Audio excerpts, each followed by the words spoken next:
শীত আসার সাথে সাথে আমাদের মনে পিকনিক, হই হুল্লোড় আর নানা রকম খাওয়া দাওয়ার কথা আগে মনে পড়ে। আর অবশ্যই পিঠে তো বটেই। সেই জন্য ভাবলাম আজ একটু পাটিসাপটা পিঠে বানাই। তাহলে আমি কিভাবে বানাচ্ছি আপনারা দেখতে থাকুন। প্রথমে আমি ফুল ফ্যাট মিল্ক নিয়ে নিয়েছি 1/2 লিটার, সেটা আমি জাল দেওয়ার জন্য বসিয়ে দিয়েছি। আর এইদিকে আমি 1 কাপ নেব সুজি, নর্মাল যে সুজিটা আমরা উপমার জন্য বা আদার্স কিছু বানানোর জন্য যে ব্যবহার করি সেই সুজিটা, কিন্তু এটা আরও একটু ফাইন হলে ভালো হয়, তাহলে পিঠেটা খুব সুন্দর তৈরি হয়। তাহলে দেখুন আমি ব্লেন্ড করার পরে অনেকখানি ফাইন হয়ে গেছে। এটা এবার সরিয়ে রেখে দিচ্ছি।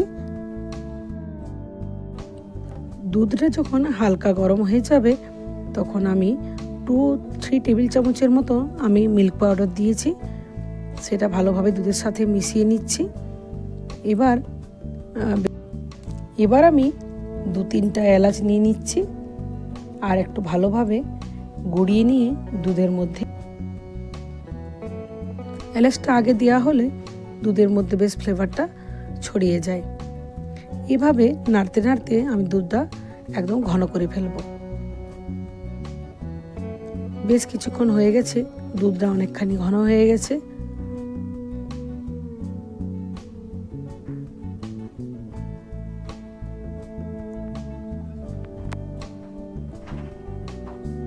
এই স্টেজে আমি পরিমাণ মতো চিনিটা দিয়ে দিচ্ছি। এখানে আমি 2 টেবিল চামচের মতো আমি চিনি দিয়েছি। কালারের জন্য আমি একটুখানি খেজুর গুঁড়ো দিয়েছিলাম, আপনারা একটু গুড় দিয়ে দিবেন, তাহলে কিন্তু এই পুরের কালারটা খুব সুন্দর আসে। সেটা কোনোভাবে স্কিপ হয়ে গেছে আপনারা কিন্তু মনে করে দিয়ে দেবেন। এবার ব্যাটারটা তৈরি করে নিতে হবে।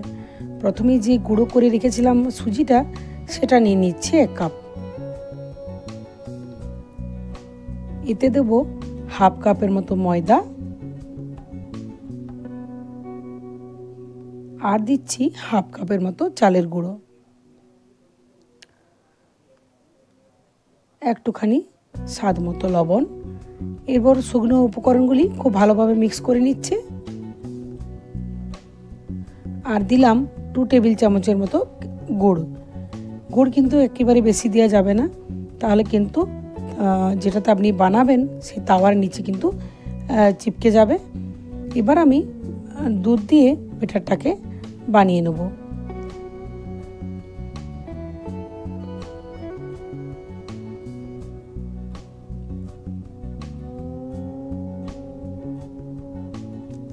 আমি প্রায় বড় কাপের 1 কাপের মতো দুধ দিয়েছি, কিন্তু ব্যাটারের কনসিস্টেন্সি এখনও ঠিকঠাক হয়নি, তাই আমি হালকা গরম জল দিয়ে কনসিস্টেন্সিটা ঠিকঠাক করে নেব।